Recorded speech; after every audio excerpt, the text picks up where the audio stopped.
उद्या आहे 4 जून, ज्याची सर्वांनी आतुरतेने वाट पाहिली तो दिवस, म्हणजेच की निकाल लागणार आहे। जे अमूल्य असं मतदान आपण आपल्या उमेदवारासाठी केलं होतं, त्या सगळ्यांचा निकाल हा उद्या सकाळी लागणार आहे। तत्पूर्वी एक ऑडियन्स पोल आली आहे की नेमकं जे अगोदर असतं ना की कोण येणार आहे म्हणून, तर ती पोल आली आहे।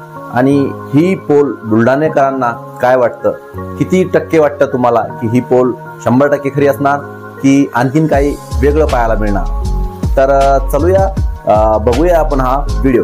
आणि सकाळी 4 तारखेला तर आपल्याला कळणारच आहे की नेमकं होणार काय। तर पाहूया ट्रिपल फाईट बुलढाण्यामध्ये। बुलढाण्यामध्ये प्रतापराव जाधव यांना विजय मिळतोय। त्यांना आव्हान होतं नरेंद्र खेडेकर आणि रविकांत तुपकर सुद्धा